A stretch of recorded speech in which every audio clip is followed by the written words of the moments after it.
On the way to Jerusalem, Jesus travelled along the border between Samaria and Galilee. As he entered one of the villages, 10 lepers came to meet him. They stood some way off and called to him, "Jesus, Master, take pity on us." When he saw them, he said, "Go and show yourselves to the priests." Now, as they were going away, they were cleansed. Finding himself cured, one of them turned back, praising God at the top of his voice, and threw himself at the feet of Jesus and thanked him. The man was a Samaritan. This made Jesus say, "Were not all 10 made clean? The other 9, where are they? It seems that no one has come back to give praise to God, except this foreigner." And he said to the man, "Stand up and go on your way. Your faith has saved you."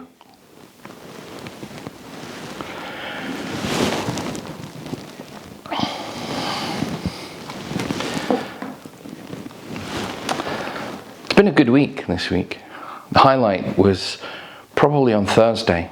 We had the primary 7 class from St Ninian's, our primary school, in the church all day. They were here for a retreat. They arrived in time for the morning mass with the parish, and they stayed on for the rest of the day. It was a great day, lots of fun.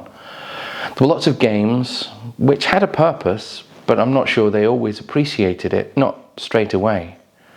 There was a lot of things about communication, but the general theme of the retreat was prayer. And there were lots of opportunities for the pupils, the children who came, to experience prayer in different forms. One of the things we did was a prayer of gratitude. And it was based on a simplified version of a prayer I came across years ago in a book by a man called St Quivox, I'm not sure how to say his name. Prayers of Life. It was a strange prayer. And I'll read the original version for you just now.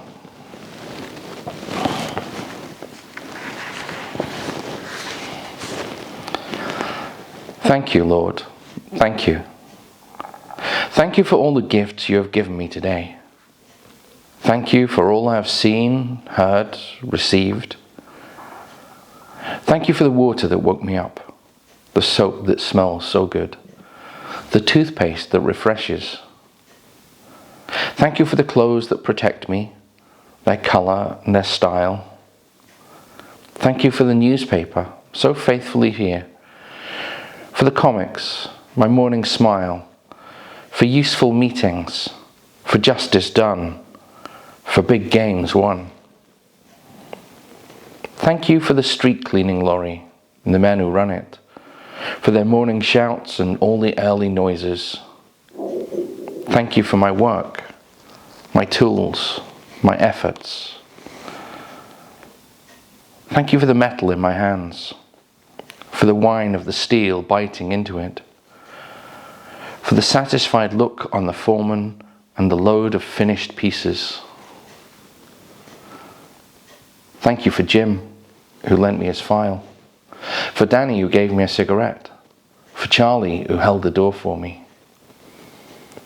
Thank you for the welcoming street that led me there, for the shop window, for the cars, for the passers-by, for all the life that flowed swiftly between the windowed walls of the houses. Thank you for the food that sustained me, for the glass of beer that refreshed me. Thank you for the car that meekly took me where I wanted to be, for the fuel that made it go, for the winds that caressed my face, and for the trees that nodded to me on the way.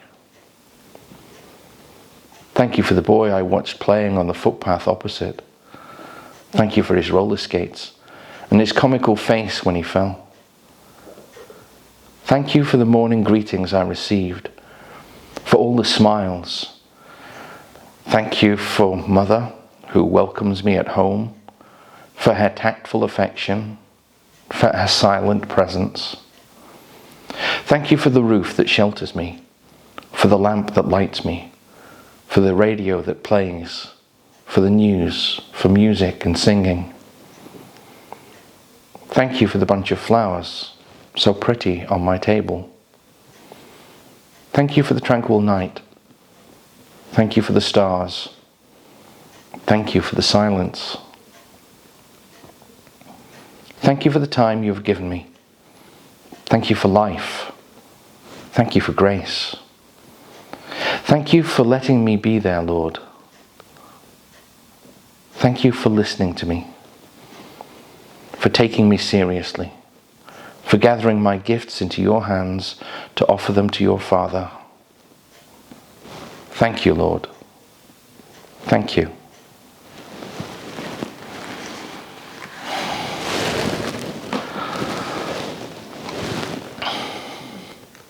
I didn't like that prayer when I first read it. I thought it was silly.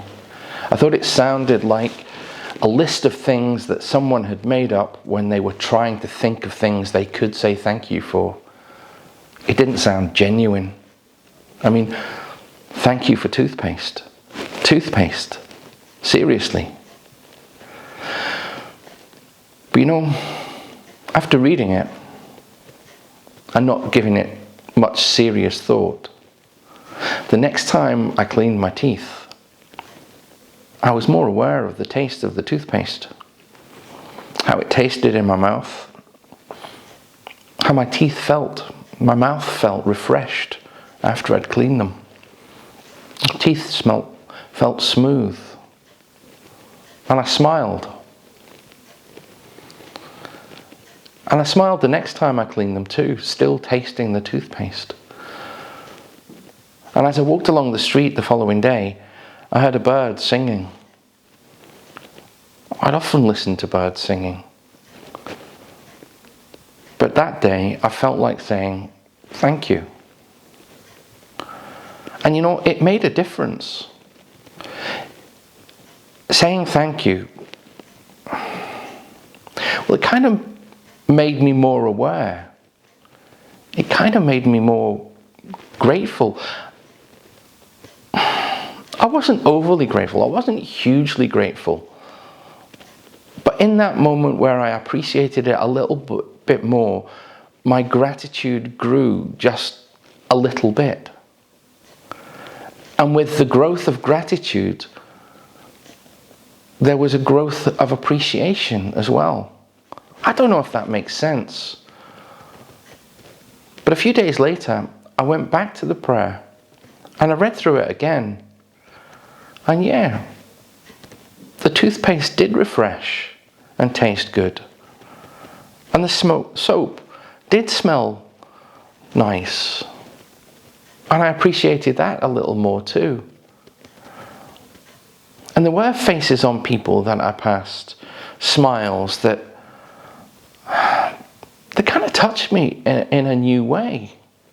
Strangers, people I wouldn't meet. But their happiness kind of rubbed off on me. And I was grateful for it. And I've often gone back to that prayer over the years. And I've often made lists of things that I'm grateful for. Not hugely grateful for. Not, my world would be immeasurably different without them. But little things. A robin feeding on the bird table in the garden. The smile of kids in the school. The smile of the lady who says hello whenever I'm in the supermarket. Little things that make a little difference. But when we're grateful for them, that difference grows. We become more grateful people. And I think as grateful people, we become happier people. I wonder about the Samaritan in the Gospel. How going back and expressing gratitude to Jesus affected him. There's nothing in the Gospel to suggest that the other 9 who were cleansed, who were healed, were any less grateful. But I wonder how expressing gratitude, saying thank you, affected that one. And I wonder how expressing gratitude affects each one of us. Whether that's gratitude expressed to another person, or whether it's expressed to God in prayer.